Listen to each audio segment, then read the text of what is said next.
quorum. If you do have a cell phone out there, if I could ask you to put it in a silent mode. If you'd like to speak about an item on the agenda or not on the agenda, you can fill out a slip and bring it up to one of these three beautiful young ladies, and we'll find a way to get it up here. Or the good-looking guy. Oh, wait a minute. Now, let's take a vote on that. Oh, no, so. Equal opportunity, baby. This is Yucaipa. Okay, with that, we'll open the meeting. And Chris, will you lead us in our pledge? Absolutely. Please face our flag, place your right hand over your heart, and follow me. I pledge allegiance to the flag of the United States of America and to the republic for which it stands, one nation, under God, indivisible, with liberty and justice for all. Eyeglasses out here. Okay, with that, Chris, could you give me a roll call? Commissioner Wolf, Commissioner Rekstad, Here. Commissioner Hicks, Commissioner Brzee, Present. Commissioner Beck, Vice Chair Markarian, Here. and Chair Algauer. Here. Okay.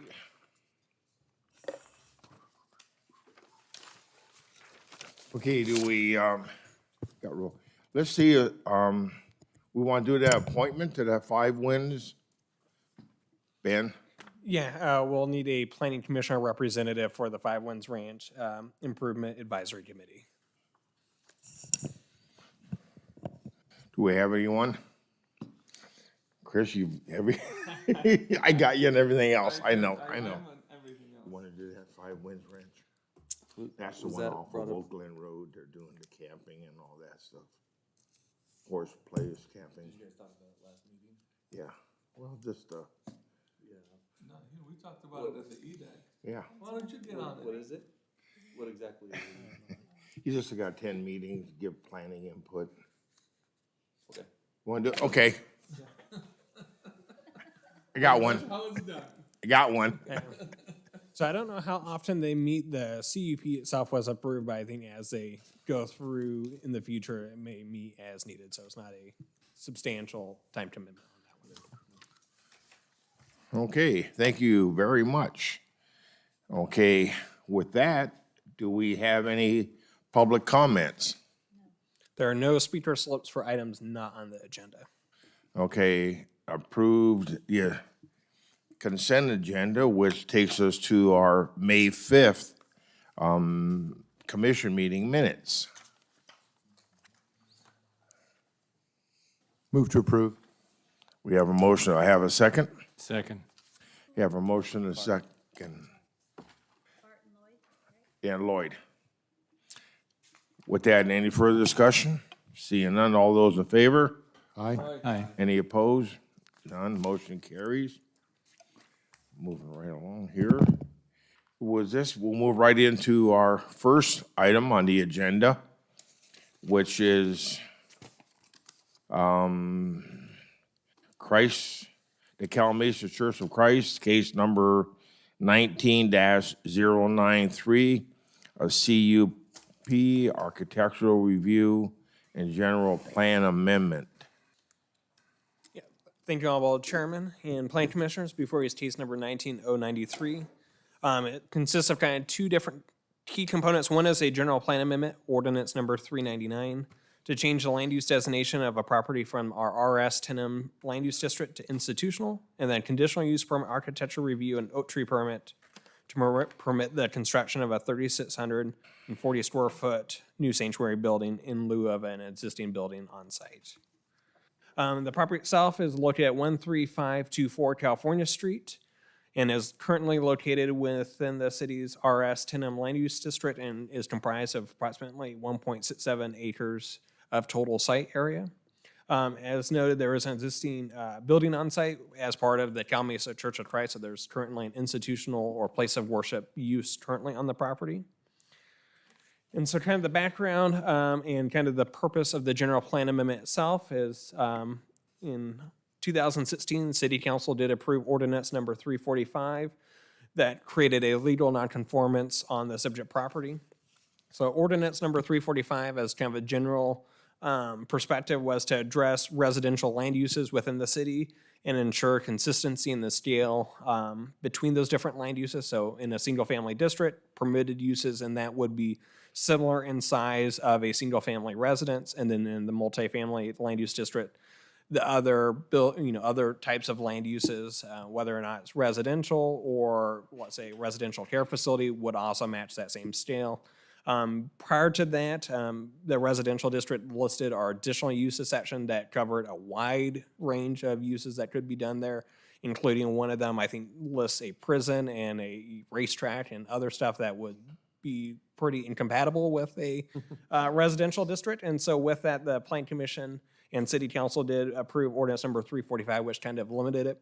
However, as part of that, it did create illegal nonconformance. So this residential use that could have been permitted in that district became illegal nonconforming. And so with that, the general plan amendment proposed tonight is strictly to create a legal conforming use. So with the current facility being a place of worship, general plan amendment would allow that institutional use to become a legal use on site, and then consistent with that planned and historic use of that property.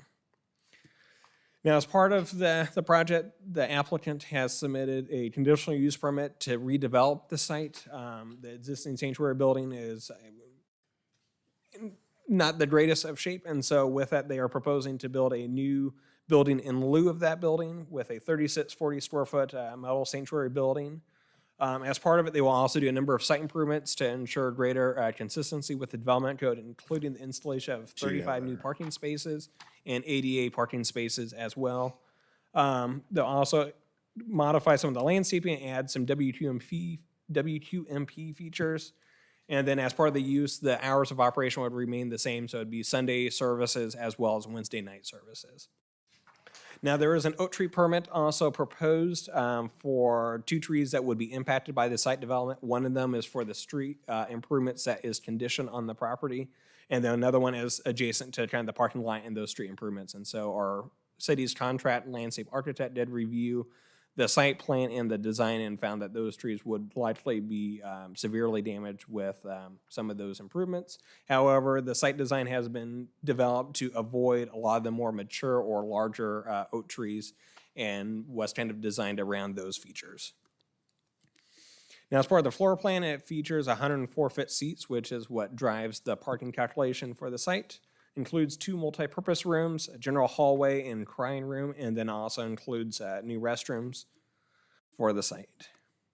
As part of the project, architecture review package has been submitted as required by the conditions of approval, and includes kind of a metal barn kind of style architecture. Does include some additional detailing with a standing porch along the front, as well as kind of a gabled roof section over the primary entrance, and then a stone base to further kind of create kind of that rural atmosphere or kind of the majestic setting around the oak trees that the site has been designed in consideration of. Now, as part of the project review, as part of the project notice, one public comment was received with a request to install a noise wall between the subject site and the mobile home park to the rear. However, the building itself is located further from the existing property line than the current building that's on site, and so that separation would be increased. So the activity on site would be further away from the existing conditions, which would actually reduce probably the anticipated noise level to the property line. And then as part of it, the general plan amendment would correct the site conformance issue and would therefore be exempt from CEQA review pursuant to the general rule or 15061B3 of the CEQA guidelines. And then the redevelopment, since it's reconstructing a new sanctuary building in lieu of the other one, represents a nominal change of the overall land use capacity and is exempt pursuant to 15302 of the CEQA guidelines. Here attached is some site photos showing the existing building in the foreground, as well as some of the oak trees that are intended to be preserved. And then just kind of the general setting, so it'll still maintain a pretty open and airy design or site design. And with that, staff does recommend that the Plan Commission recommend approval to the City Council of the project, and I'm happy to answer any questions. And then the project representative team is also here as well. I have, Anybody have any questions? yeah, couple of questions. So for my own education, I like the general plan of the city of Yucaipa. I kind of start studying after you hammered me down on that, Ben. Thank you. What does a legal nonconformance mean?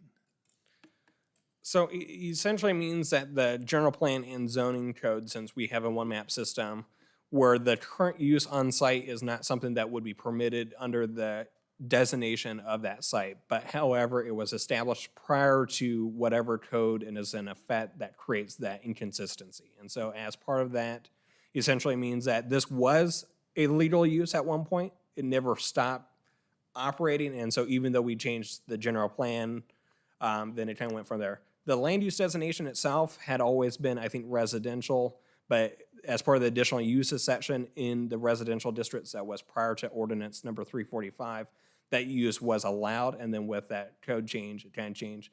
Throughout kind of the city's development where there were institutional uses, over time, different sites were then rezoned to institutional as kind of a cleanup item.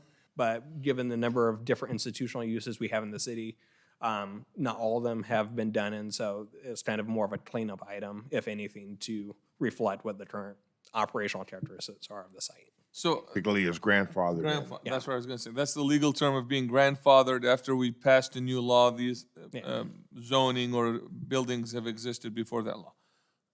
What other levels of nonconformance are there other than legal nonconformance? So legal nonconformance represents where a use was allowed in the first place and then something had changed. A non-legal conformance probably means that someone built something that wasn't allowed, and there's no way for us to reconcile that through a permitting process without some other action taking place. So let's say someone wanted to run a convenience store and gas station in the residential district, someone started building them without permits. That would be a non-legal nonconformance. It wouldn't be something that could be permitted. So with that in mind, and I'm a big fan of churches, obviously. I'd love to have another church or sanctuary. But just looking at the general plan and this ordinance 345 that was passed by the city council, if a building was grandfathered for the zoning purposes, does that mean they can expand into the same grandfathered zoning as well? As part of the non-conformance section of our development code, if there are some provisions, if you're doing modifications within a legal non-conforming site, but one of the findings is it does not reasonably extend the life of that land use. And so as part of the findings, if we were to go through that procedural element, we would not be able to support approval of the project based on those findings. This is a cleaner way to address that nonconformance. The subject site is also adjacent to commercial designation as well. And so it isn't necessarily creating a new intensive assembly use in an existing residential neighborhood. This is more of the use is here now and they're gonna rebuild it, but because of the nonconformance, the redevelopment side wouldn't be something that could be supported by the code. However, this is a cleaner way to make that site legal and then allowing them to do the redevelopment that's being requested. Perfect, thank you, that answers my question. Anyone else, a question for staff at this time? I do, Mr. Chair. Go ahead. Yeah, thank you. How long has that been a church there? I don't know the history of when that established. It has been around based on the building architecture and kind of that signage in front. It's certainly an older establishment. Probably in excess of 50 years. I don't know if the building itself is over 50 years old, but perhaps the applicant knows. Okay, I can wait on that. I'm also curious about generally how our code deals with institutional uses. Are religious facilities just deemed an institutional use, and that's similar to what theaters and or are they carved out separately? In other words, are religious facilities allowed in only institutional zoned sites, or are they allowed in commercial or residential? So places of worship facilities are allowed, they're kind of called out in the additional uses section of the code. And so institutional districts is one example that would allow for that type of use. But they're also conditionally permitted in our commercial districts as well. So the only exclusion now with ordinance number 345 is just the residential districts. All righty. Thank you. Okay, at that time, would the applicant like to make a present? Oh, boy, Anyone else? could we get? Okay. Could you please state your name, address, phone number, social? Chairman Algauer, good evening. Members of the Planning Commission, Craig Heaps, 35109 Avenue C in Yucaipa. To answer your question, Commissioner Brisby, it's, I know when we looked for the grant deed, which is part of the application process, we had to dig and dig and dig until we found it. It was back in the 40s when it was actually initially purchased, and I think the church was built. So it's been there, whatever, 70 years or whatever. It's been there quite a long time. So I don't have much to offer. I'm glad he was here to answer your questions because they were very entailed answers. So I appreciate that, Mr. Matlock. I don't have much to say. It's we're very careful in designing the site to make sure we didn't bother the more mature oak trees. We did an oak tree study and everything else to go through all that to make sure that we didn't uproot oak trees for concrete or whatever. We've got, I think 70+% of the site is still landscape, open space. So if you have any questions, I'm more than happy to answer them, but I think this one's pretty straight. There was a letter that was referencing noise and suggested we put in some sort of a barrier. Sound wall. Yeah. And I know the letter reference, which I respect, it referenced, weddings and large gatherings and things like that. But the setbacks are very, very large here. I mean, they're, I think, 130 feet on one side and 100 and whatever, we're 50 or 60 at another. They're very, very large. So the building itself is very far from the perimeter of the property. And you've got the oak trees and that kind of line the exterior. I don't think that's any kind of an issue at all. If I really thought it was, I think we would address that, but I don't believe it's an issue. So what kind of fencing is there? I think right now they have just standard, I don't know if they have, they might have chain link right now. They may change to vinyl in the future when they build the building to put something nice in there. Certainly, I don't think it would warrant block wall at this time for this type of a project. Anyone have any questions for the applicant? Yeah, is it possible to go back to the photos of the site, that front photo? On the left one, I'm just curious, which trees are coming out? Which ones are coming out? I couldn't tell you off the top of my head. I know there are a couple of smaller ones, I think, that are over in this area over here where the parking lot's gonna be. The building is in front of, where this building is now, the building is kind of in front of that. We've designed it so you have that, and you have the parking lot over here where we have the open space. So, but it's a couple of the more immature trees that are coming out. All righty, thank you. Yeah, the oak trees themselves are kind of more along the northern side of the site, so kind of outside of view, a little bit further out from that perspective. I think they had to do more along the lines of the right-of-way out front, and the sidewalk, things like that out front, that we had to remove a couple of the smaller trees. Perhaps that one in the right photo at the very far right edge? Like that little one? I think something a little more further I'm sorry, up, but the yeah. other photo. Far right edge. Over here? Right there, yeah. Possibly, yeah, something kind of up that way where we were developing the front of the property, and there were some trees that had to come out of the way for that to happen. So, All righty, thank you. thank you.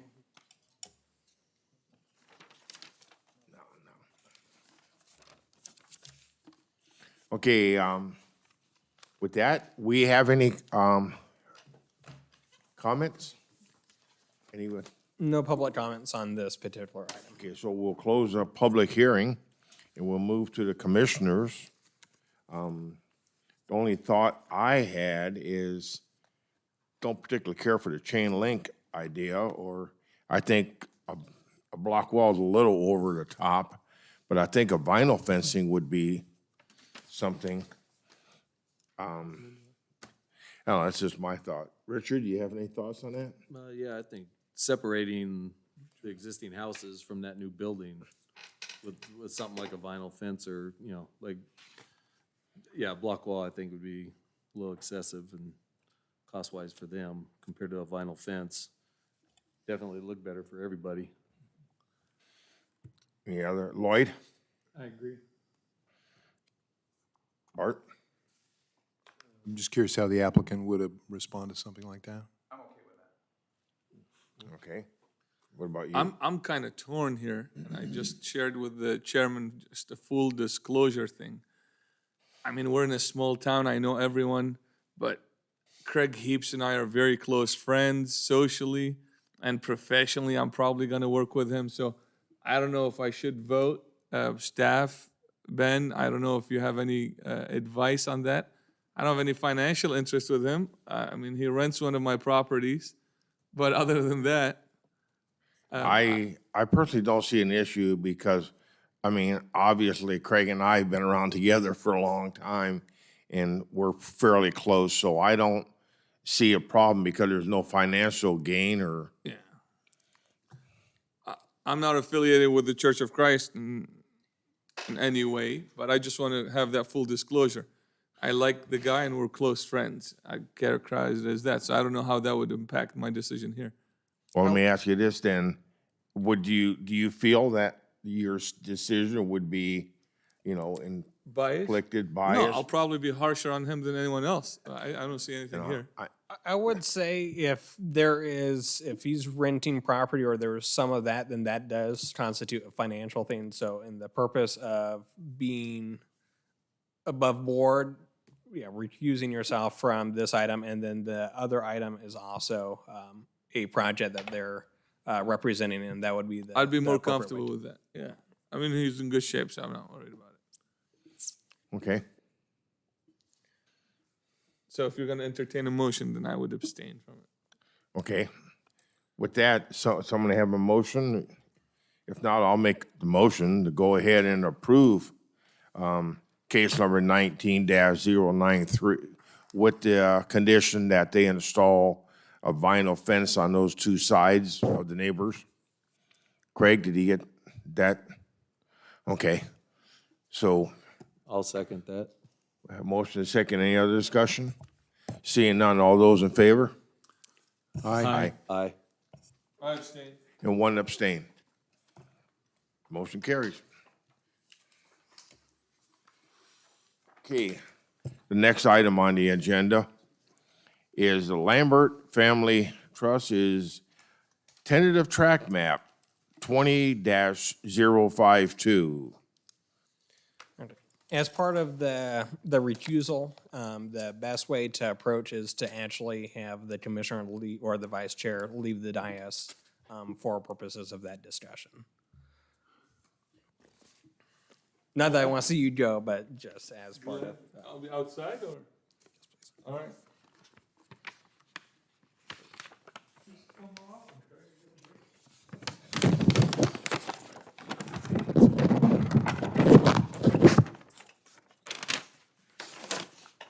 Hey, Chris, you go right through this door here. Just tell me. No. Sorry. Here we go. Well, we thought you wanted to use the back door. I thought I was gonna be outside anytime. There's a light in the hallway. In timeout. Okay. He's in timeout. Yeah, I know. Okay, moving on to the item number 3, Ben. All right, thank you, Honorable Chairman and Plan Commissioners. Before you case number 20-052, tentative tract map number 20252. As to subdivide a parcel at 34018 Avenue H into 13 single-family residential lots with one remainder.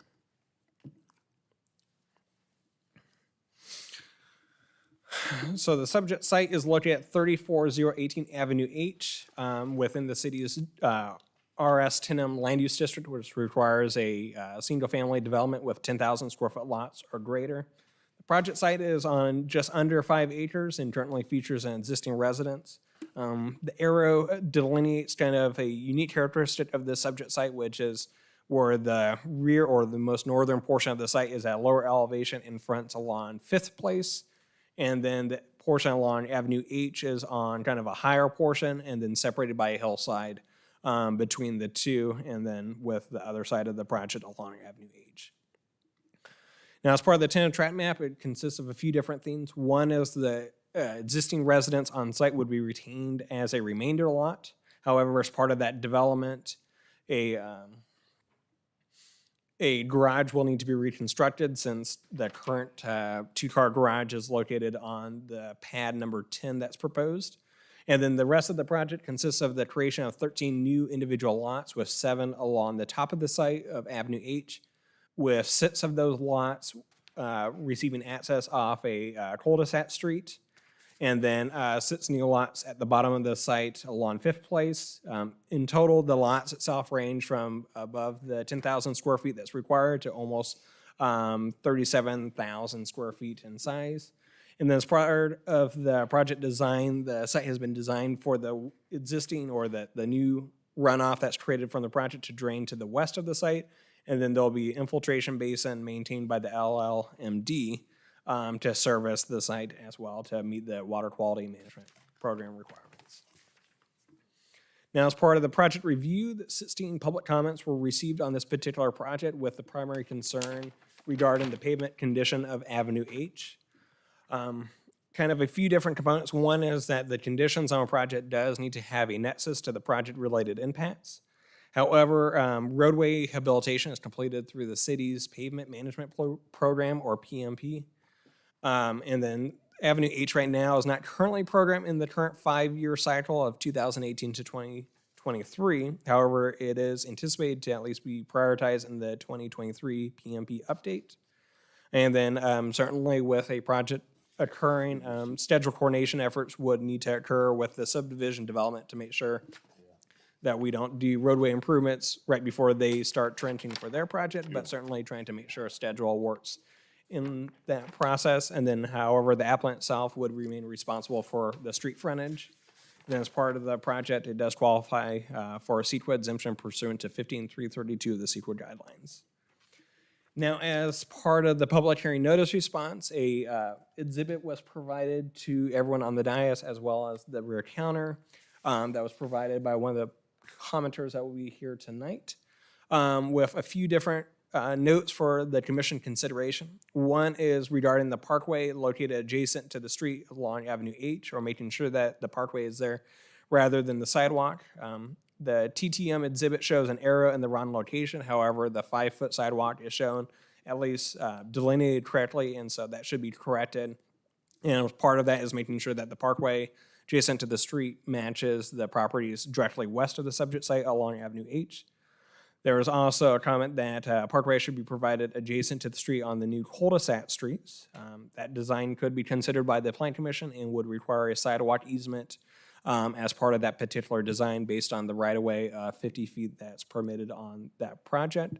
And then there's also a recommendation or suggestion of adding a trail connection between the lower portion of the site and the upper portion of the site. Design could also be considered by a Plan Commission. However, there are no planned trails identified in the city's general plan. And then here's some site photos showing the current site. The photo on the left is showing the vantage point along Avenue H, and then the other one is from 5th Place. And with that is staff's recommendation to approve the project subject to the conditions of approval, and I'm happy to answer any questions. And then the project applicant is also here to answer questions of the commission. Anyone have any questions for staff at this time? Thank you, Mr. Chairman. Could you go back to the photos and give us sort of an orientation on those again? So the photo on the left is along Avenue H, kind of outside of field view, and to the left is where the existing residence is. And so kind of where this design is, kind of near where the entrance for that cul-de-sac street would be provided. And then the site photo along on the right-hand side of the screen is, again, from 5th Place, facing towards that lower portion of the site, and then the residence that's on there is kind of in the background. So there would be a cul-de-sac entrance in this vicinity on the right-hand photo? Yeah, so there'll be kind of one along there and then same with the other one. So that's kind of showing generally where the entrance is to the two different new residences would be developed.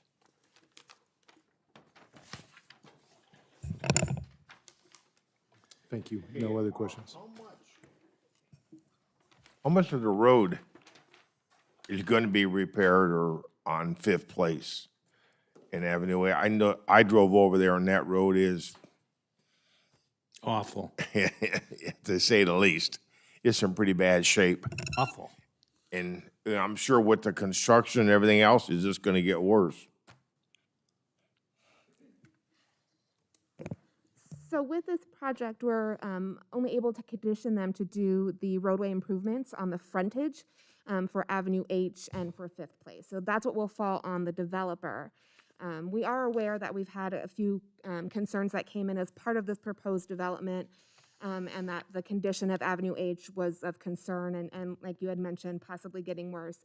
As Ben mentioned, this is not currently in our 5-year cycle for the pavement management program. However, it is scheduled for the 23-24 pavement management program. And we currently have out approved 2021 and 21-22 pavement management programs that have not gone out to bid. They were recently approved by City Council, so we will have a savings by combining the 2 years. When we do that, we're hoping that we can integrate more streets into the program, Avenue H being one of the streets that we're looking at adding. So while we will not have roadway improvements the full width of Avenue H from the applicant, the city is looking to help with the improvements in the future. So basically, nothing is planned citywide to do the roads. So the developer is going to repair the road, or what are we Well, doing? as with any development, they will have to be conditioned to do the street improvements in front of their property. So that would be curb gutter and widening the street to the ultimate width. We can't condition them to do anything outside of their frontage, so that's where it would be on the city to do those improvements.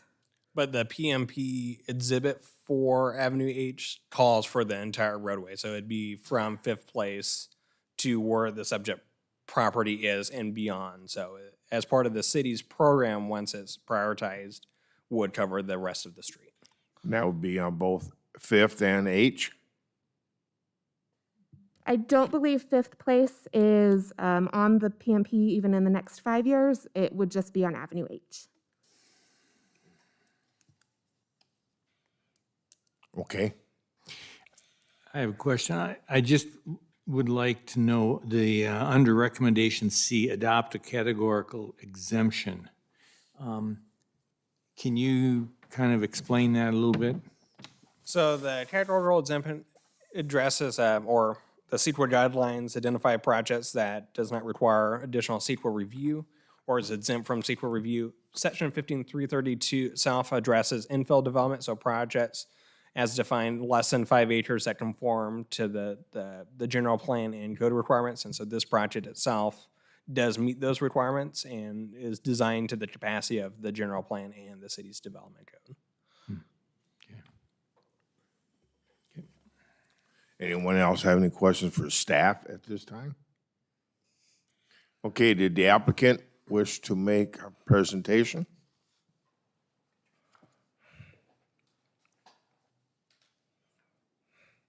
Craig Heaps, Premium Land Development, 35109 Avenue C in Yucaipa. No presentation since it's been pretty much laid out, but I do want to answer a few of those things. I agree with the neighbors that Avenue, and as you all do, that Avenue H is just pathetic. It's terrible.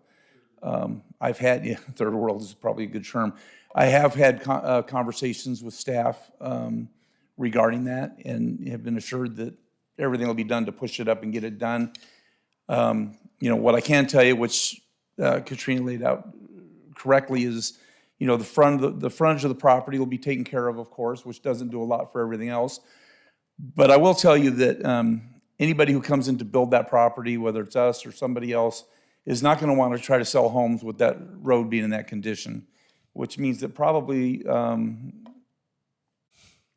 without stopping short of saying that it'll definitely happen, whoever builds homes there is going to want to fix the road up at least well enough to be able to bring buyers to the houses and so forth until the city gets it done. So I don't know exactly what will happen there, but I am in agreement that it needs to get done, and we will do our portion in the front of the property. One of the neighbors, Asher, met with me, and I was, pleased that he came to my office, and we sat down and looked at the plan and broke it down. And one of the items that he mentioned, can you go back to the site photos? One of the things that he mentioned was because it's a kind of a one community, and this is the existing house up here, a trail maybe that linked the bottom to the top.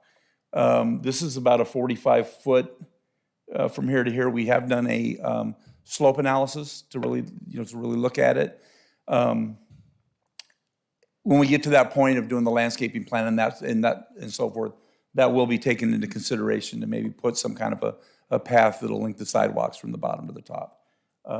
Nothing that we would call out at this point or agree to, because I don't know how exactly it would lay out, but it is a good idea, and it's one that he showed me in one of the Simmons projects and elsewhere where they've done something similar. It works out real well. So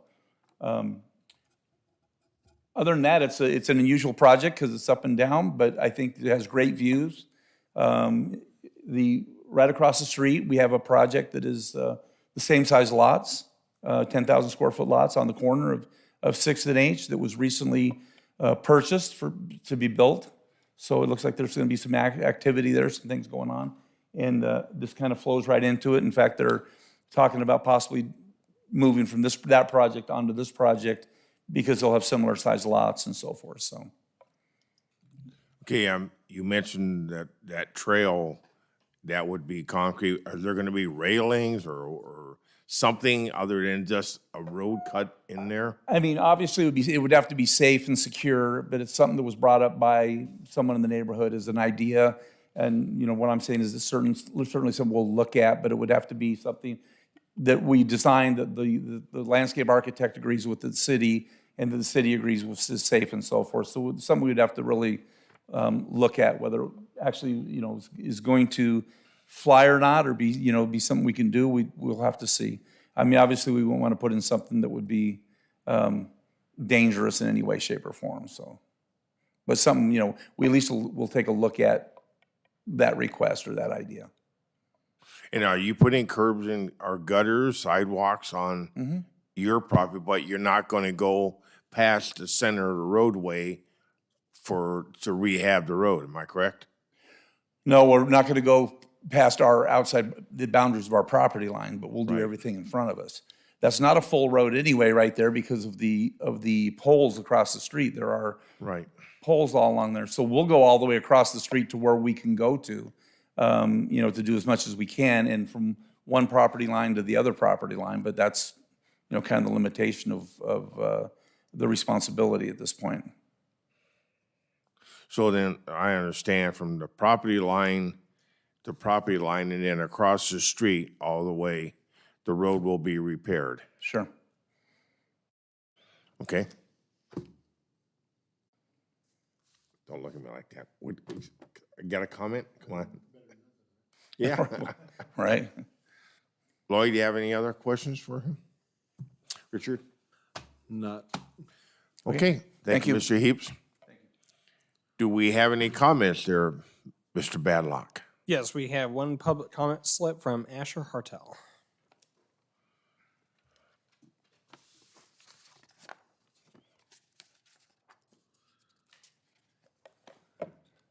Good evening, Commissioners. Hi, JR. It's How you been a doing? long time. Welcome back. Thanks. I'm at Asher Hartel, 34122 Avenue H. I live about 300 feet to the east of this project site. I'm a 35-year resident at that location. And I did submit a letter along with a couple of illustrations. The letter that I submitted is in your packet, along with an illustration asking that this project be considered for roundabouts at the intersections. My letter, the opening line of my letter states that I object to this project on the basis of inadequate and substandard road access. And if I could just speak to Avenue H for a minute.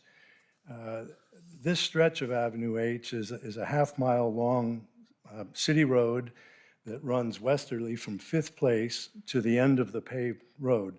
So it's about a half mile long, and there are no speed limit signs along this section of Avenue H.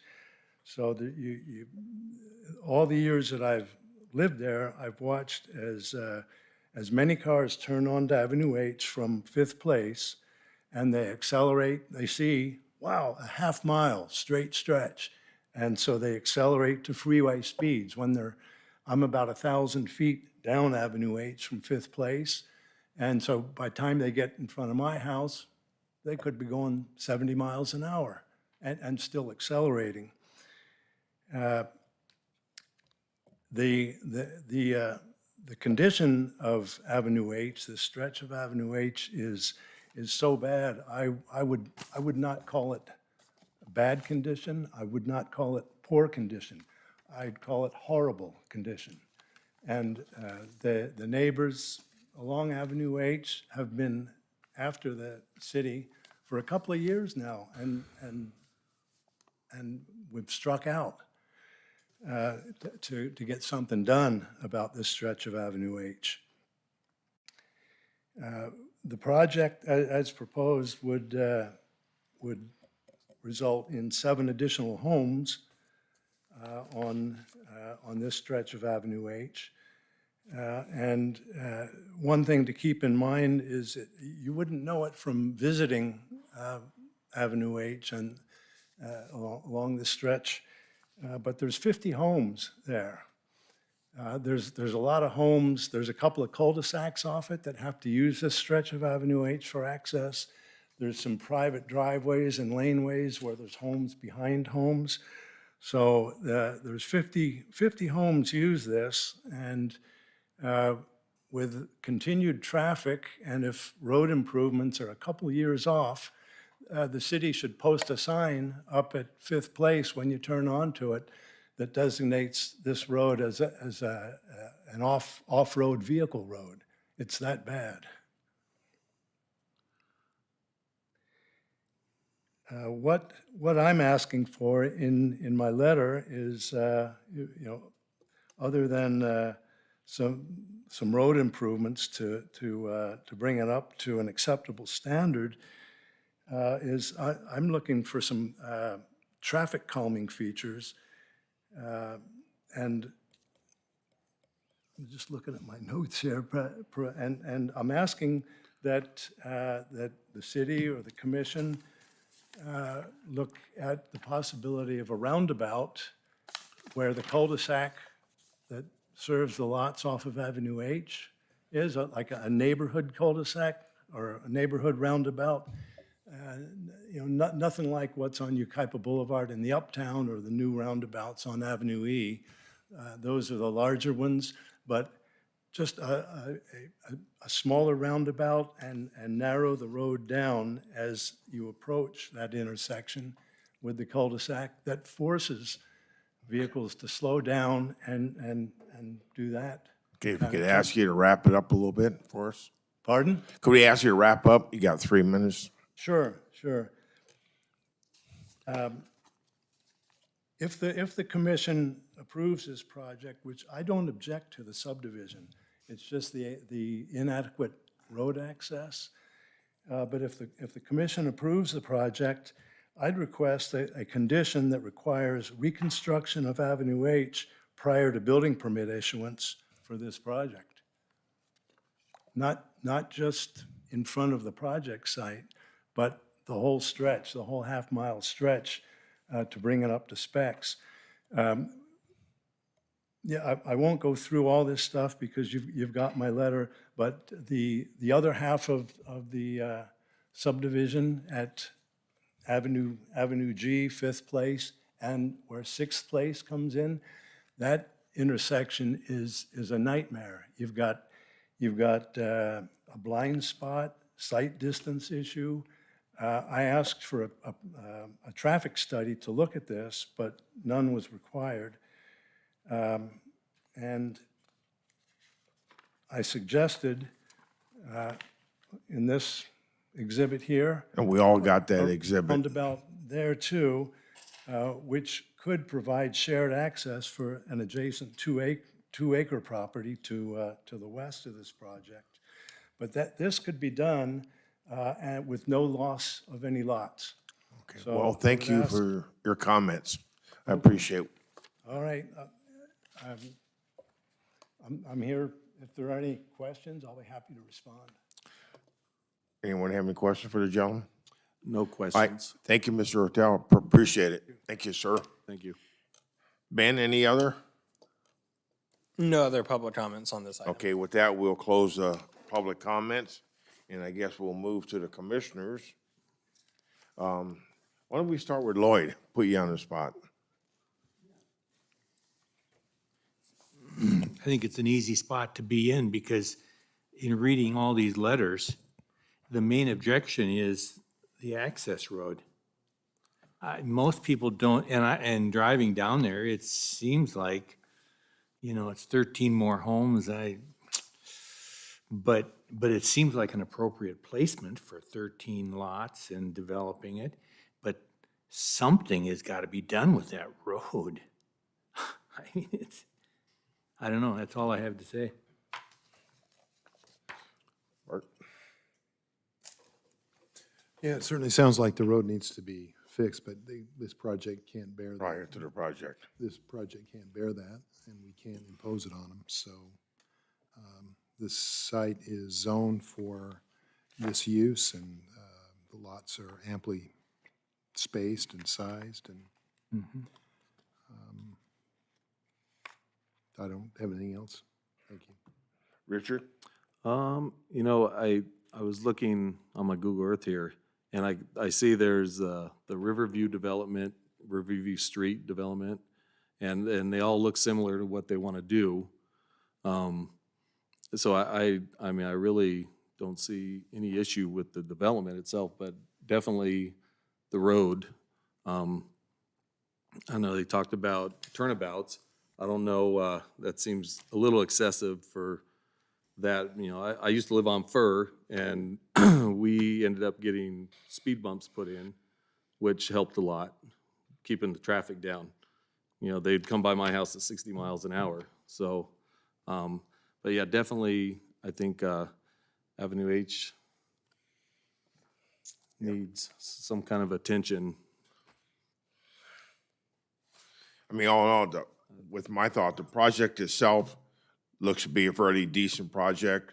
The trail, yeah, I'm sure that something can put in that we build the trail, if that's what we're gonna do, with some kind of an agreement prior to that, but that road, I just can't see that project with that road the way they are, because I don't see them getting fixed. And from what I understand, it's gonna be a couple years. Is that correct? Mr. Lennon, are you? So the street is currently programmed for 23-24. But with the combination of the 2021 and 21-22 PMP, we're hoping to have a cost savings. If there's a cost savings, we'll be able to add additional streets. That would happen this fiscal year. Avenue H could be one of those streets that we're able to pull. So there is the possibility that Avenue H could be repaired this fiscal year with the proposed pavement management program. Mr. Landon, could you? Right, so to add a little more with respect to the timing, with the most recent approval of the PMP just a few weeks ago from City Council, the plan is to move forward with the bid package and advertise 2021 and the 21-22 streets into one bid package. By doing so, we have a much larger quantity for the rehab. We oftentimes get better unit prices, which can help with the overall project budget. We typically tackle the pavement rehab in 1-year periods. In this case, we can tackle it in 2-year periods, oftentimes resulting in some cost savings to the budget. We always reserve some contingency, and sometimes those budget savings are necessary to expand limits here and there to address field conditions. But in many cases, we can pull in streets from future years. In this case, it could potentially be the 23, 24 Avenue H segment that is currently planned for that future year. And we can hopefully look at pulling that into this contract that would be happening after July 1 here very soon. And I think it's important to mention as well, oftentimes when we have a development like this that occurs, utility cuts and utility work that happen in the vicinity of this oftentimes take place at the time when the street improvements for the development that are conditioned happen, and the rehab, the best timing to take place will be to happen right after that, so that there's no utility cuts that happen after the street is rehabbed with the city project, and therefore, jeopardize that new work. So with those anticipated budget savings, with the unit pricing we're hoping to get for the larger package, we're going to certainly look at Avenue H segment and pulling that into this upcoming contracts for the pavement management program. But then there's no time frame guarantee here at all whatsoever. I mean, this is, We are hoping to advertise the PMP programs. There's different sub-programs. We go out, for example, to do some of the larger, deeper repairs for patching, crack sealing before we do any kind of rehab. Those programs, in addition to the street rehab and microsurfacing, we're planning to go out to advertise in the June timeframe, just next month. We go through the public bid process, receive those bids, and evaluate them. And once council adopts the budget that it takes effect on July 1, we would be able to return to council in the July-August timeframe to award the contracts and get that done this summer. So the anticipated schedule would be that in the early summer, July, August, September timeframe, we would be able to move forward with a contract to complete the 2021 and 21-22 street rehabs, at which point we would hopefully have some budget to pull in potentially Avenue H, which is identified in a future year, and pull that into the contract that would be constructed this summer. And I think so many of the letters that were in the packet, folks that have lived there for 20 and 30 years, and they've said for the last 20 years, this has been horrendous. So if they hear a year or 2 years, and they can believe that it actually will happen with some credibility behind someone who says it will happen, I think there'll be patience and people will play ball. But I think their complaints are reasonable, because we all know what kind of concrete trucks and lumber trucks and everything going on that road, it's gonna be awful. And if there's no promise of repair or of totally redoing the street, I think there's gonna be just a lot of ill will, which is really unfair to the developer and to the landowner, the homeowners who are gonna be buying the properties there. So I hear what you're saying, and I think that's great, what you're trying to do. And I think if it can be presented and delivered, people will love you for it.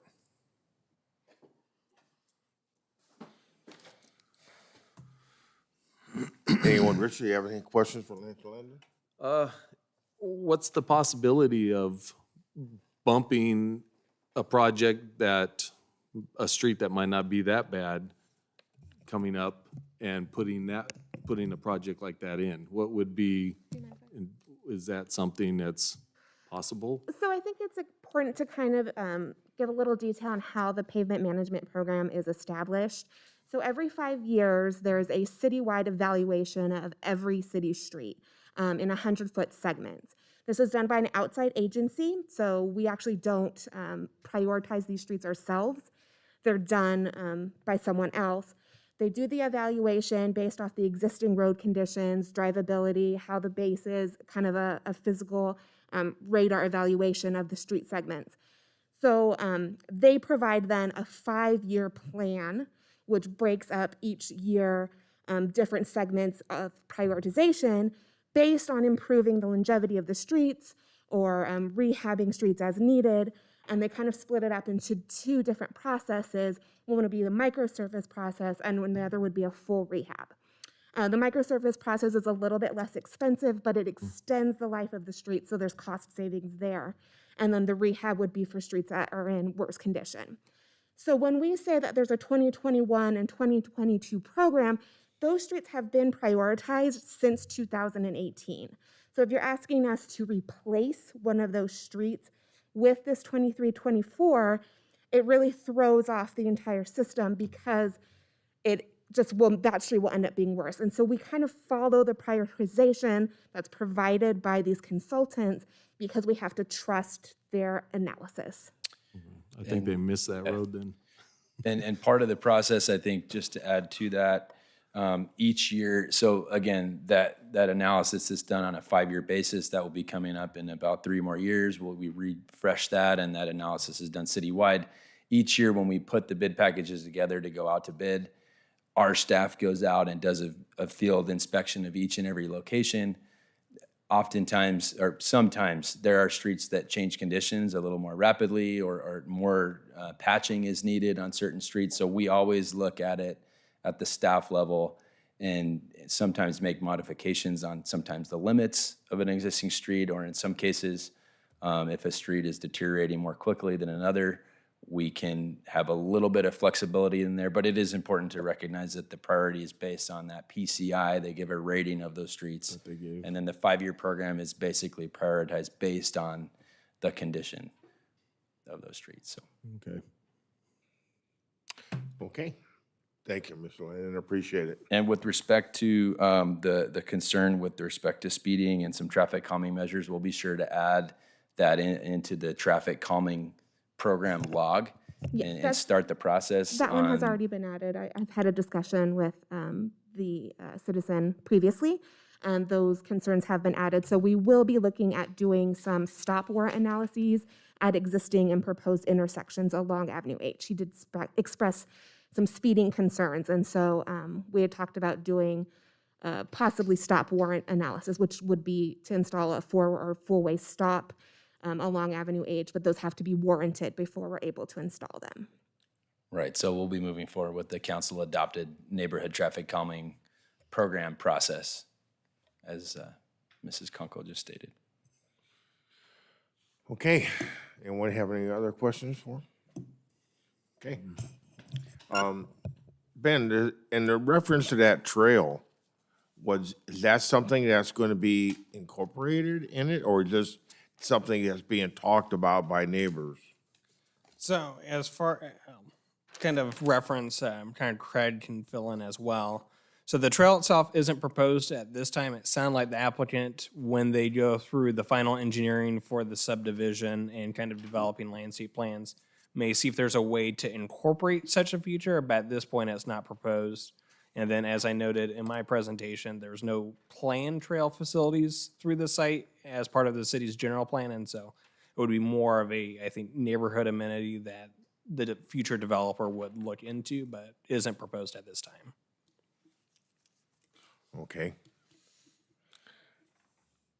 Commissioners, any other thoughts, comments?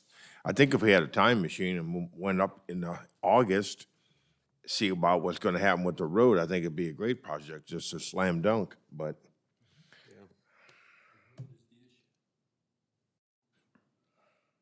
So, do I see any kind of motion coming up? Mr. Chairman, I'm happy to make a motion to approve the case that we're considering, 20-052, and all recommendations proposed by staff. Okay, we have a motion and a second on the floor, so with that, so all those in favor? Aye. Opposed? Aye. Aye. We have two for, and 2 against. So that means the motion itself falls. As part of it, then the planning commission will need to make findings for denial and conformance with where the project fails to meet the city's development code. Okay, so they can bring it back, am I correct? What do you mean bring it back? Well, the project gets approved. What- Right now, the okay, motion to approve the project has failed, Right, okay, and the project itself is therefore being denied. So then the plan commission will need to make the findings for denial. okay. Okay, So is there, as part of the no motion, is there findings you guys have for that?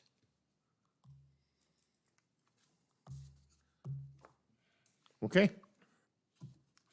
I guess with that, we move to the next project?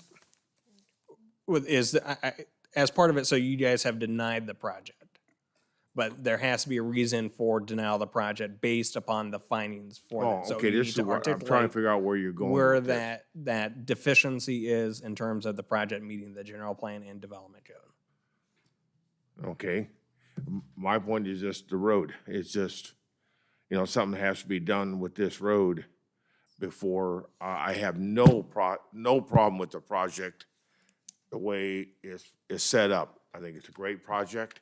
I just that the roads are just not adequate enough for a project like this. Yeah, Richard? I agree. The biggest thing, I mean, you've got quite a few neighbors that are concerned about that street. And I know once they start running heavy equipment down the street and everything, it's Gonna get worse. it's gonna get worse. And I mean, I don't think the traffic from the actual houses, if people were to come, if they developed them and moved them in, would affect the road. But definitely equipment on that road, and it sounds like they've been trying to get that street fixed for quite a few years. So I think the street needs to be updated before we slap more houses up there. Okay, Lloyd, did you have anything you want to add to that? As I said, I think for the folks, and I agree, people have lived on those streets down there for 30 years, and they said, we've never seen anything done, period. So if they have some assurance that something will be done, I believe within the next year or 18 months or whatever, I think they would support it. That's because I agree with JR. The project, I think, is very workable, and there's no reason to object to the project, but it's the access. Yeah. So Art, did then you the- want to add anything? So the plan commission will need to ultimately then articulate what findings as part of the project are therefore not being met as part of the denial. If the concern is strictly just a condition of Avenue H and that being rehabilitated before future development, then that's a different issue than the project itself not meeting the findings. And so I think we just need to make sure that we're very clear as part of that, because as part of both housing state law as well as the applicant's ability to appeal the project, making sure that we're very deliberate on where the project itself is deficient for denial is important to have Correct. that thing. If it's strictly just the roadway needs to be improved, then that's a different discussion point.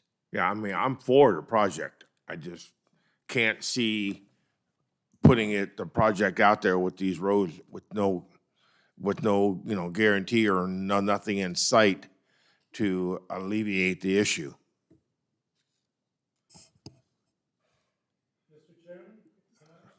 No, comments been closed. So Ben, where are we at now then? What, did you need anything else?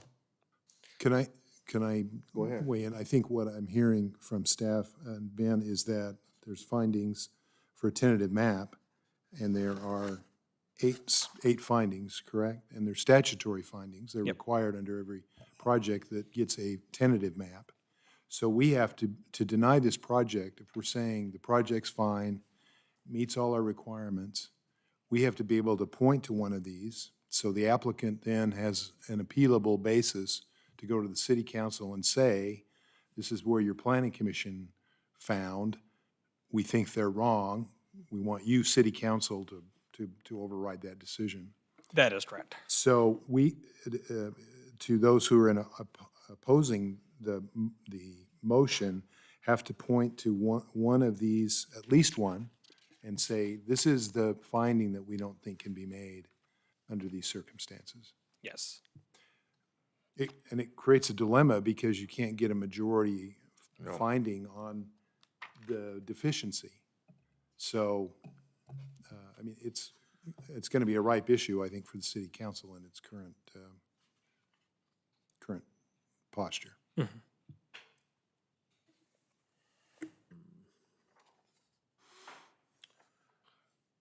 So,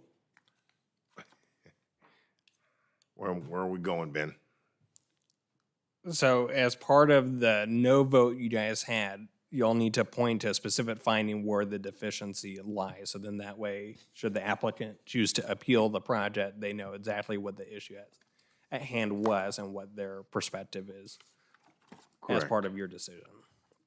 Yeah, right, so I think Richard would agree with me that we both are in favor of the project, but not with the road conditions the way they are currently to start a construction on that project. So, I mean, But none of the findings refer as far as I understand it anyway, none of the findings refer to the access road. Am I right? So finding number 2 itself does identify that the site is suitable for a type of development, so that may be. That's the closest thing. But if the commission is acknowledging that the site design itself is consistent, then that's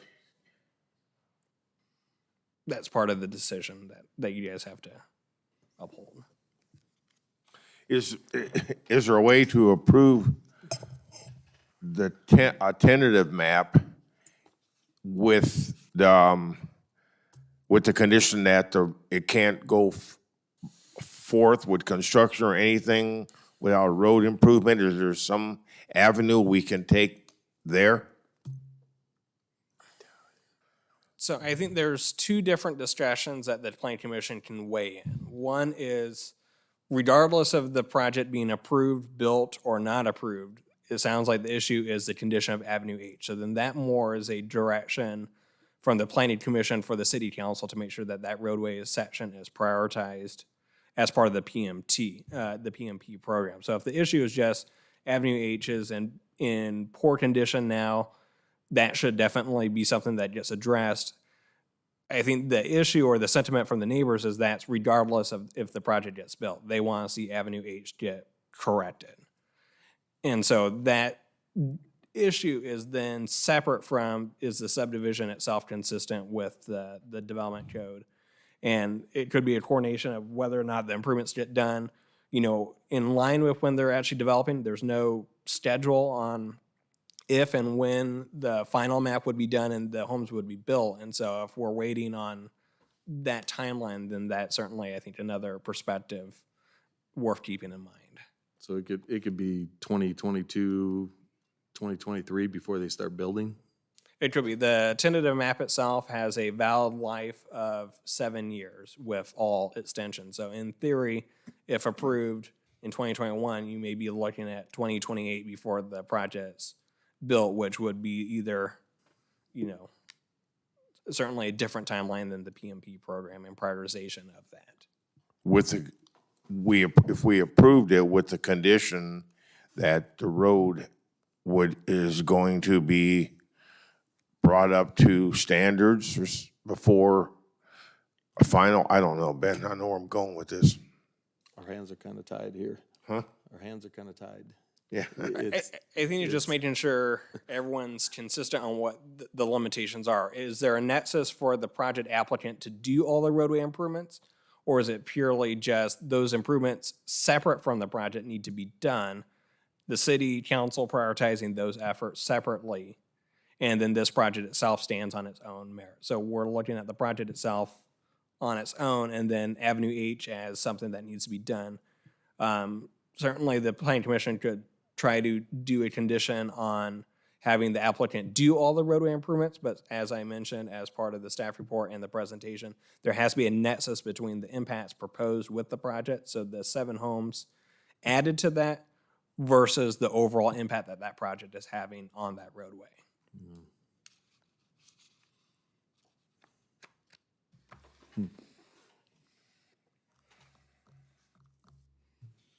Okay, so either Richard or myself can bring it back up to approve it, but with the condition of that road, with the city council updating that road, is this where we can go with it? I'm trying to get the wording and, trying to get the correct pronunciation or the wording that we can put in this thing to approve the project, but not to go forth with the project until the city council, whoever, if they move forth on repairing that road. So It is- right, Is it reasonable to hold up a private owner's project because a municipality needs to fulfill their responsibility first? Is that reasonable to do that? That's what we're saying. Well, yeah. I mean, I can't believe that because it's a good project, it's a good location, and it should, the owner, the developer and the owner really shouldn't be hamstrung because the city doesn't have the road in good repair. That seems pretty unreasonable to me. But But I is. agree with you about the condition of the road. okay, here comes the answer. Just to clarify once again, I think it's important to point out that City Council has already approved the PMP, which prioritizes the segment of Avenue H we're talking about to be rehabilitated in 23-24. What we have been talking about is a possibility, the potential for some budget savings with the way that we're advertising this upcoming series of streets that we're going to rehab, potentially completing this segment earlier, sooner than later, as early as this summer. That being said, with the proposed development that we're speaking of tonight, with all of the street work that they're conditioned to construct in their frontage, we wouldn't want to rehabilitate the road and then the utility cuts, the construction for the development to impact that newly rehabilitated section of the road. So the coordination between the construction of the rehab occurring in coordination with the development project and immediately after that development occurs is advantageous so that the rehabilitated road isn't done first and then the development construction impacting and damaging that rehabilitated road. So there's a coordination effort that would happen. And again, council has already approved this segment to be rehabilitated in 23-24. And there may be an opportunity to pull that into an earlier year if we have budget savings in close coordination with potential development construction of a roadway. perhaps as a modified motion or a motion separate from the one that was there, is a condition be added that the applicant work with the city's Public Works Division on roadway improvements and just having that set up as a way to coordinate those efforts on whenever we know that they're going to move forward, then there could be that condition in place to then time everything to work on there. But certainly if it is 6 years before anything gets built, we don't want to necessarily hold up Avenue H improvements separately either. So it's just making sure that the stars align appropriately if they can.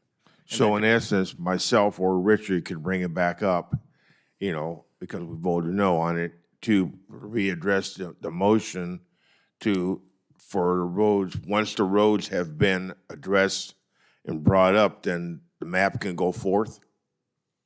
It would be probably, as what Lane was referring to, is more of just a condition that the applicant work with Public Works on the scheduling for their construction improvements with the city's PMP program on that street. And that could be something that if we know they're ready to do a final map, the next couple months, we won't start doing the PMP program on that street until after they've done those improvements. But if we don't have any timeline, we don't want to necessarily withhold improvements on that street, hoping that they're going to build, the next year either. So I guess part of it is just the separation of Avenue H and saying we don't want to either hope that this project gets built for Avenue H to be redone or vice versa, holding the project because Avenue H hasn't been reconstructed yet. Okay, so I'll bring the motion back to the table. Okay, we'll just add to that motion that we not move forth until some kind of timeline has been set forth. Is that it for the road improvements, for the project to move forth? My suggestion was just more the coordination between the two different efforts so that those efforts can be aligned appropriately where possible. And maybe said differently, perhaps, the condition of the development for the street improvements remains. The timing of the construction of those street improvements should be coordinated with Public Works staff so that it doesn't impact the planned rehabilitation of the whole street. So it's a coordinated timing effort to make sure that when the development-driven required street frontage improvements are constructed, they're done and they're timed in accordance with the street rehabilitation segment so that one doesn't negatively You impact getting all the this? other. Okay. Okay, Mr. Landon just gave you my motion, my addendum to it. You got that, Chris? Okay, commissioners, do you understand what? Just to clarify, since it's my motion, you're asking to Yes, amend I'm it bringing it back on the table. We're asking you to add that motion to it. and to include a condition that the applicant and the city coordinate the overall improvement of Avenue H in conjunction with whatever street improvements the applicant will be required. Is that right? Is that a fair statement? Okay. I will accept that as an amendment and have no objection to revoting on this. With that, then I'll call for a vote. So all those in favor with that? I seconded it. So I accept the condition, or the recommendation. Right. And I'll second the amended, not I'll second the recommendation that we Okay. have. And with that, we'll call for a revote. So all those in favor? Aye. Aye. Any opposed? None. Project got approved with those conditions.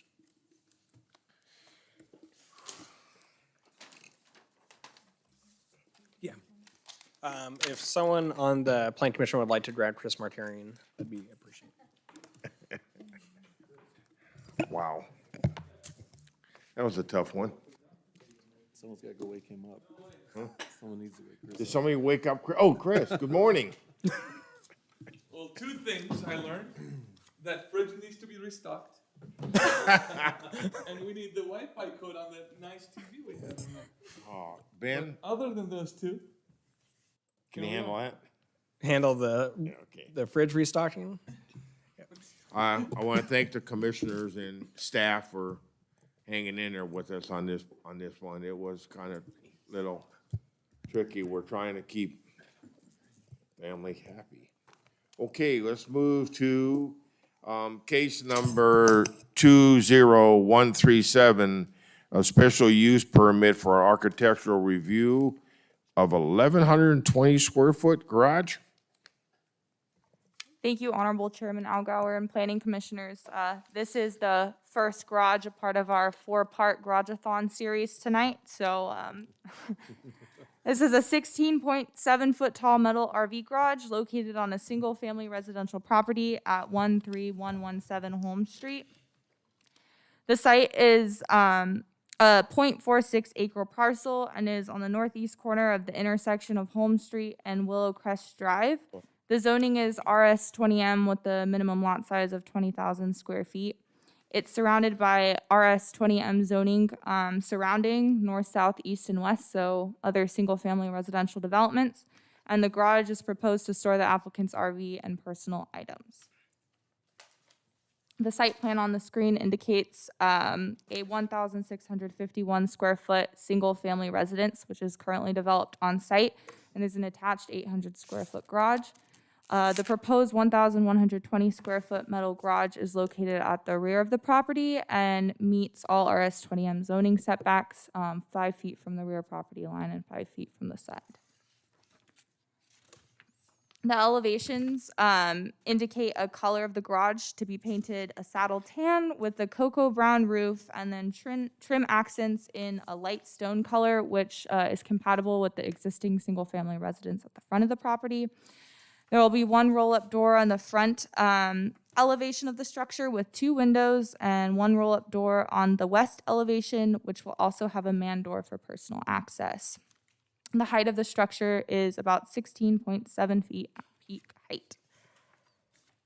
Here's a photo of the existing single-family residence. And then this is the side of their property, and the garage will be located in the rear behind the current block wall. Public notices were sent, and no public comment was received from surrounding property owners. The project is exempt from CEQA review based on section 15303. And it is staff's recommendation that you approve the project subject to the attached conditions of approval. If you have any questions, feel free to ask me, but the applicant is also present here today. Okay, thank you. Anybody have any commissioners, questions for staff? Okay, with that, did the applicant wish to make a statement, anything? Nope. Okay, not necessarily, so we'll close public hearing and we'll just move right to the commissioners. Commissioners, do we have a motion or do we have questions? Give me a motion, Lloyd. Just quickly for the record, there are no public comment slips on this particular item. Beg pardon? There's no public comment request for this item. Oh, no, right, I didn't think, I'm sorry, I didn't think there was, so I assumed that. I move that we approve case number 20-137, special use permit, architectural review, as presented. I'll second that. Welcome back. Might as well do something today. God, glad to see you back. We have a motion and a second. Any further discussion? Seeing none, all those in favor? Aye. Aye. Any opposed? Seeing none, motion carried. Okay, the next one we have is number 20-147, the special use permit and architectural review for a 3,000 square foot metal garage. Thank you, Honorable Chairman Algar and Planning Commissioners. This is case number 147 for a 3,000 square foot garage that is proposed to be 19 feet tall and is located on a single family residential property at 11221 Fremont Street. The site is a 2.10 acre parcel located on the east side of Fremont Street, north of Oakland Road, and it has RS 20M zoning, which is a 20,000 square foot minimum lot size. So at 2.1 acres, it's significantly over that. It's surrounded by residential 20M zoning to the north, south, east, and west, as well as a institutional area, which is a San Bernardino County flood control drainage area to the west of the property. And that's that blue highlighted portion on the west side of the zoning map. The garage will store the applicant's personal vehicles, and as per the conditions of approval, no commercial activity shall take place inside of the garage, which could potentially be a concern given its large size. The applicant is on a large parcel currently, and his home is substantially over that 3,000 square foot marker and meets the finding for this special use permit. As I said, his current residence is 3,707 square feet and is 25 feet tall. There's also a 1,000 square foot existing accessory dwelling unit on site. And then the proposed 3,000 square foot metal garage would be located at the north of the property. The structure will fit within all RS 20M zoning setbacks and will be about 121 feet from the road. Given some street visibility, the commission may also recommend that a condition be added to install some evergreen landscaping to soften the appearance. the applicant has also reviewed and modified his building elevations to incorporate some windows and other features to add some further dimension and definition to that structure. So these are the proposed elevations. The height is 19 feet at peak height, so similar in size to his existing residence. The color of the garage is proposed to be painted a typical light tan color. It's not really showing up accurately on the screen right now, with white trim accents to match the residence. And then, as I said, he's also proposed to paint the base of the building a darker brown color to match his existing residence at the front of the site. There will be one roll-up door and 2 windows on the front elevation and 2 roll-up doors with a man door for personal access on the side. And then the sides of the structure will also have 2 windows. So here's a photo of the existing single-family residence on the kind of the top of the property where the main structure is, and there's that small retaining wall, and there's a slope down. And this is the proposed area where the garage would be located. Project notices were sent to surrounding property owners and 3 responses were received. 1 comment was in support of the project from a neighbor, and then 2 comments expressed concern over the structure potentially blocking mountain views and devaluing their property. So while the city of Yucaipa does not protect views in our general plan or municipal code, the location, height, and elevation of this garage was evaluated based on their locations, and this garage should not obstruct any of these views. Pursuant to Section 15303, again, small structures, this project should be categorically exempt from CEQA. And it is staff's recommendation that you approve the projects subject to the conditions of approval attached. Thank you. Very good. Any commissioners' questions for staff? On the plans, it shows down to where the gravel driveway is, it shows a water meter. Is that a fire hydrant?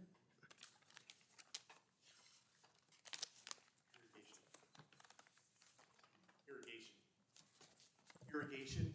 Oh. Okay, then that can be a gravel drive. It doesn't have to be hard surface.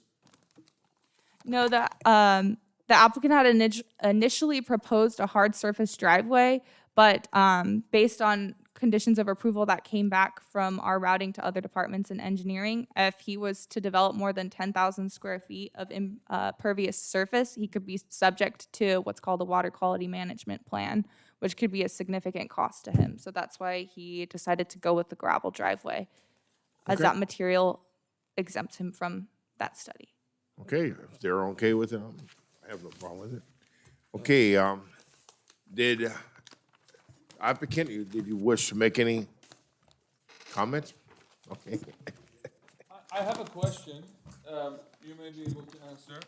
Why 121 feet away from the house? Why not closer? I've just seen If the applicant may go to the microphone, that way we can pick up that correspondence. Okay. The only just looking at the property, it looked like it was the right spot for a building to be at. Do you have any plans for what you would want to do with the empty 121 feet in between? There's a hill. I'd like to plant orange trees or whatever kind of trees are going to grow in that area. And you have a good sized lot. You have 2 neighbors that are not happy because they're gonna lose a view that I've had for 50 and 60 years. Is there anything you can do? I don't understand where they would lose a view. There's no neighbors in that area. There's a horse reserve next door to where the building is gonna be built, and across the street is a reservoir. Yeah. And between that is my house. I didn't see anything that was. No, they think they're gonna lose their view, but as Ben said, it really is not an issue. Is that what you said, Ben? Or Maddie did the presentation. The structure itself is based on the height and size. One of the letters we did receive, they thought the property in question was in another spot further south, but they chose to submit the public comment receipt. So if you look on, I think one of the public comments, their address is, I believe, on Oakland. Yeah, one of them is on Oakland, one of them is on Fremont, the ones that are complaining about their view being blocked. And the only reason I say that, I mean, these guys are gonna be your neighbors, Yeah, whether you have the garage or not, and completely like understand. for neighbors to like each other. Yeah, you can barely see the house itself, which is elevated above where I want to build a building. Anyway, so they would be looking at my house before they look at the building. Okay, So so Chris- this 100 Sorry, you can kind of see the sloping of his property right there on too. the right side, so that was my next question. So how low is the base of this structure, proposed structure versus your house between this 121 feet? Kind of, what kind of drop is it? Roughly 10 feet. Okay. Yeah, because is that a house in the back? What is that? That's the neighbor That's behind not his me, property. and that's the back of his house. That's not the front of his house. Okay. That gate right there is facing Fremont. Yeah, and this garage is gonna be 120 feet in from this gate right here. Yes. Directly back from this gate, yeah. Where the, These are old pictures, but yeah. yeah, right where the dirt is, right? Yeah. Yeah, and the house is up, way up top on the hill. Yeah, the house Yeah, is you're- over to the right. Yeah. Okay. Anybody else have any questions for the applicant? Okay. Do we have any public comments at all? No. Jumped over that. Okay, go ahead. No items on, or no public comment slopes for this particular item. Okay, with that, we'll close the public hearing and move to the commissioners.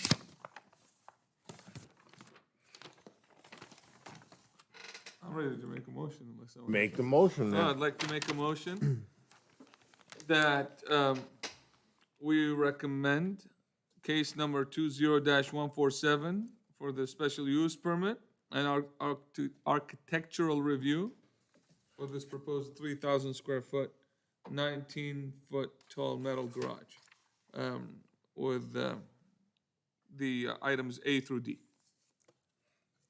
I second. Just to confirm, this is to approve the use, not to recommend You're the, approving the motion. Correct. Motion to approve. okay. Okay. Sorry. Okay, I with was out that, for so long. any other comments? Okay, seeing none, all those in favor? Aye. Aye. Any opposed? Seeing none, project approved. Good luck. Next project we have is case number 21-044, a special use permit and architectural review of a 1,500 square foot metal garage. Thank you, Honorable Chairman Algauer. So this 1,500 square foot proposed metal garage will also be 14 feet tall and is located on a single-family residential property at 33565 Washington Drive. The site is 0.41 acres in size and is also zoned single residential with a minimum lot size of 20,000 square feet and is surrounded by other single-family residential uses on all sides. The garage will store the applicant's personal vehicles and home tools and other equipment. And the applicant also intends to add a 1,239 square foot habitable living space addition, as well as a 448 square foot patio addition onto the subject site, which can be on the site plan included in your planning commission packet. But that will be submitted under a separate building permit application and is not associated with this approval of the metal garage. The site plan indicates an existing 983 square foot single-family residence with an attached 390 square foot garage. And as I did mention, there will be a proposed 1,239 square foot habitable living space addition with the patio as well. And then this permit is for a 1,500 square foot metal garage. And so one of the findings is that the metal garage should be subordinate to the main house. And so once those additions and remodels are complete, then he will be in compliance with that finding. The proposed metal structure will meet all RS20M zoning setbacks. The garage itself will be 14 feet at peak height, and vertical rib siding is proposed to be painted a colony green color, and the roof and tree accents in polar white. And the example above is indicative of those colors. because the applicant also intends to repaint his existing single-family residence along with planned additions and remodels discussed previously. And so that's his intention to kind of match those colors. One roll-up door and one man door will be on the front side of the structure, and one roll-up door will be in the rear east side of the structure. Here's a photo of the existing site. And so the color of the main house currently is kind of like a light blue. No public comments were received from project notices sent out to surrounding property owners. The project is also exempt, similar to the other ones we've heard tonight, based on section 15303, class 3 small structures, and staff's recommendation that you approve the subject SUP, subject to the conditions of approval attached. The applicant's also here to answer any questions.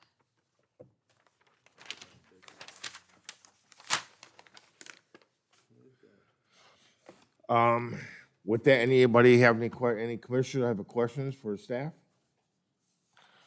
Okay, did the applicant wish to make any statements, sir? Give us your name and address for the records, please. Chris Johansson, 33565 Washington Drive, Yucaipa, California, 92311. No, 92399. I just wanted to, Maddie did a great job explaining it. The addition is already framed. It's been permitted. It's almost done. So the garage will conform by the time it's built to be smaller than the actual footprint of the house. That's the only thing I really wanted to throw in there. Because it said proposed addition. The addition has been permitted. It is in progress. How do you access to the back? There's a 10-foot-10 driveway on the north side of the property, which is paved to the end of the existing home.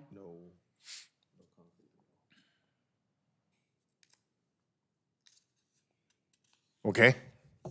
That's all I Anyone else got. have any Unless questions you for the got questions applicant? for me. You're gonna have electric, gas, and water? No. It's gonna have water and power. There's not gonna be anything else going to it. No I had to gas? put that stuff on there. It was a requirement of I had to put all the different companies on there. All utilities information is a standard requirement on our application site plans. So yeah, no, it's not gonna have sewer, it's not gonna have gas, it's just solely water and power. Hey, anyone else have any questions for the applicant? Thank you, sir. I appreciate it. Ben, do we have any comments? No public comment slips on this particular. Okay, with that, we'll close the public hearing and move to the commissioners. Commissioners, any questions, statements, concerns, motions? I'll make a motion, if no one has any comments, that we approve agenda item number 6, case number 21-044 for the special use permit and architectural review for the 1,500 square foot with the recommendations A through D. Okay, I'll second. okay, Richard, second that. With that, any other comments? Seeing none. Commissioners, all those in favor? Aye. Any opposed? Seeing none, project motion carries. Okay, item agenda number 7 is a special use permit and architectural review for a 676 square foot, 19-foot tall metal building on Panorama. Thank you, Honorable Chairman Algauer and Planning Commissioners. This is our last garage of the night. So this garage is located on a single-family residential property at 36057 Panorama Drive. It is a 0.38 acre parcel on the south side of Panorama Drive, and similar to the other projects, is RS20M zoning with a minimum lot size of 20,000 square feet. It's surrounded by RS20M zoning to the north, south, east, and west, and the garage will be for the applicant's personal vehicles and tools. The site plan indicates an existing 1,700 square foot single-family residence on site, and the proposed metal structure will be 676 square feet, which is significantly smaller than that main house. The proposed metal structure will fit within all our S20 zoning setbacks and is also outside of a 10-foot public utility easement at the rear of the property that was noticed in the project review, and so they've proposed to relocate that. The structure itself will be about 19.5 feet tall at peak height and will be comprised of horizontal rib siding and a roof, which is proposed to be painted ivory with trim accents in patina green. 2 roll-up doors will be on the front and north side of the structure, and a man door will be on the west elevation. This is a photo of the existing residence at the front of the property. Another angle. One public comment was received from project noticing from a neighbor in support of the project. And it will also be exempt from CEQA due to section 15303, small structures. And it's staff's recommendation that you approve the project subject to the conditions of approval. Well, thank you very much. Very good. Okay, with that, the applicant wish to make any kind of comment or statement, if you like? Okay. Do we have any public comments, Ben? No public comments on this item. Okay, with that, we're gonna close the public hearing and move to the commissioners. This seems to be a pretty easy one. Go ahead, Chris, you're on a roll. You want me to? Sure. Yeah, you're on a roll, buddy. I have never done this before, but let me try it again. So I move to approve agenda item number 7, case number 21-049, special use permit and architectural review for the 676 square foot metal garage with the staff's recommendation A through D. Very good. Getting the hang of this. All right. Okay, Commissioner, we have a second? I'll second that. Richard got a second. Any other comment? Seeing none, all those in favor say aye. Aye. Any opposed? Seeing none, motion carries. Okay, Ben, do we have any announcements? One, thank you guys for the fun meeting we had tonight. So we will not have a plan commission meeting scheduled for June 2nd, but there may be one scheduled for June 16th. My wife will be thrilled since it's her birthday that I'll be here instead, but that is looking like we'll have a few items on that night. So, but we'll let you guys know as we get closer. And other than that, that's all I have. And I'd like to thank you for hanging in there with us on that project. It was kind of trying to figure out where we wanted to go with it. And Mr. Landon jumped in. We got it done. Thank you for your help. And with that, we'll close the hearing.